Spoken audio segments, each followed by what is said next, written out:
రైతులందరికీ నమస్కారం. ఈరోజు ఈ వీడియోలో మామూలు యూరియాకి మరియు నానో యూరియాకు గల తేడాలేంటి, మరియు రెండిట్లో ఏది మంచిది, ఏది వాడుకుంటే మంచిది అనేది డీటెయిల్డ్ అనాలిసిస్ ఈ వీడియోలో చూద్దాం. ఈ వీడియో మీకు లైఫ్ లాంగ్గా ఉపయోగపడడం జరుగుతుంది కాబట్టి ఈ వీడియో ఎండ్ వరకు చూడండి. Welcome to agri YouTube channel. ఈ ఛానల్లో వ్యవసాయ సంబంధిత రోగాలు, తెగుళ్ళు మరియు అన్ని రకాల పురుగు మందుల గురించి ఈ వివరాలు తెలపడం జరుగుతుంది కాబట్టి ఈ ఛానల్ సబ్స్క్రైబ్ చేసుకొని పాల్గొగలరు. ఈ nano urea world first nano urea, దీన్ని ఇఫ్కో కంపెనీ మ్యానుఫ్యాక్చరింగ్ చేసి ప్యాటెంట్ చేయడం జరిగింది. ఇప్పుడు ఈ రెండింటి మధ్య డిఫరెన్సెస్ మరియు వివరాలను చూద్దాం. ముందు నుండి బ్యాగులో వచ్చే యూరియా మనకు రెండు రకాలుగా ఉండడం జరుగుతుంది. ఒకటి సన్నపుది మరియు ఇంకోటి కొంచెం దొడ్డుగా ఉండి గ్రాన్యూల్స్ రూపంలో ఉండడం జరుగుతుంది. కొన్ని ఏళ్ళ నుంచి సన్నపు యూరియాని ఎక్కువగా అందుబాటులో ఉండేది. ఆ తర్వాత కొన్ని సంవత్సరాల ముందు ఈ దొడ్డు యూరియా, నీమ్ కోటెడ్ యూరియా మార్కెట్లోకి అందుబాటులోకి రావడం జరిగింది.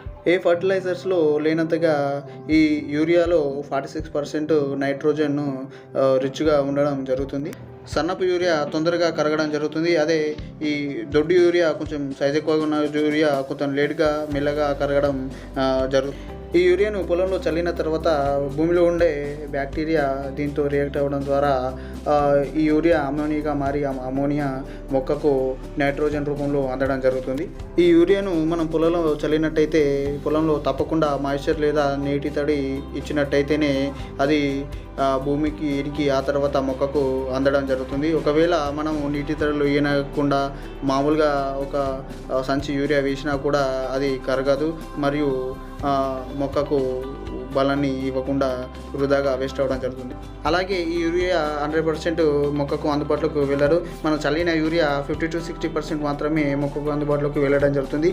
మిగతా 30-40% యూరియా వేస్ట్గానే వెళ్ళిపోవడం జరుగుతుంది. ఎలా అంటే కరిగి లీచింగ్ ద్వారా భూమిలోకి వెళ్ళడం మరియు ఆవిరిగా మారి వాతావరణంలో కలిసిపోవడం జరుగుతుంది. నానో యూరియా గురించి మాట్లాడుకున్నట్టయితే ఇందులో కూడా నైట్రోజన్ ఉండడం జరుగుతుంది. నానో టెక్నాలజీ వాడడం ద్వారా ఇందులో కాన్సన్ట్రేటెడ్ నైట్రోజన్ ఉండడం జరుగుతుంది. ఈ 40,000 ppmలో చిన్న మాలిక్యూల్స్, అంటే చాలా చిన్న మాలిక్యూల్స్ ఉండడం జరుగుతుంది. అవి మనం పంటపై స్ప్రే చేయగానే టొమాటో మరియు ఇతర రంధ్రాల ద్వారా తొందరగా మొక్కలోకి వెళ్ళి మొక్కంతా వ్యాపించి తొందరగా రిజల్ట్ చూపించడం జరుగుతుంది. ఇలా స్టొమాటా మరియు ఫ్లోయం ద్వారా ఈ నానో యూరియా మొక్క మొత్తంకు వ్యాపించడం జరుగుతుంది. మరియు మొక్కకు ఎంతైతే నైట్రోజన్ అవసరం ఉంటుందో అంత ఉపయోగించుకున్న తర్వాత ఈ నైట్రోజన్ను మొక్కలో స్టోరేజ్ అవ్వడం జరుగుతుంది. తద్వారా తర్వాత ఎప్పుడు అవసరమైతే అప్పుడు ఈ నైట్రోజన్ ఉపయోగించడం జరుగుతుంది. ఈ నానో యూరియాను ఎన్నిసార్లు వాడచ్చో చూసినట్టయితే ఇఫ్కో చెప్పడం జరిగింది. ఎలా అంటే మనం మామూలుగా పంటపై 3 సార్లు ఈ యూరియాను ఎలాంటి యూరియానైనా వాడాల్సి ఉంటుంది. ఒకటి విత్తనం విత్తే టైంలో, మరియు తర్వాత మొక్క ఎదుగుదల టైంలో, మరియు రిప్రొడక్టివ్ టైంలో.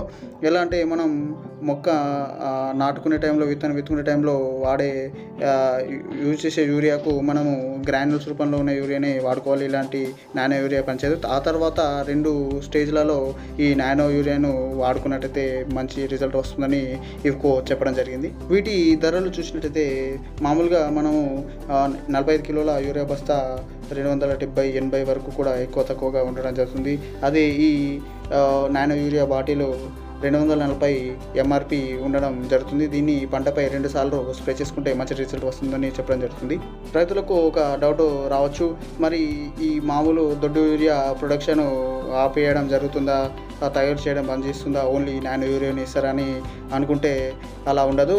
దానికి ప్రొడక్షన్ జరుగుతుంది. అది మార్కెట్లో ఉండడం జరుగుతుంది. మరియు ఈ నానో యూరియా కూడా మార్కెట్లో అందుబాటులో ఉండడం జరుగుతుంది. తక్కువ వేస్టేజ్తో మరియు ఎక్కువ రిజల్ట్ రావడానికి ఇది వాడాలని ప్రమోట్ చేయడం జరుగుతుంది. కానీ 2 మార్కెట్లో ఉండడం జరుగుతుంది.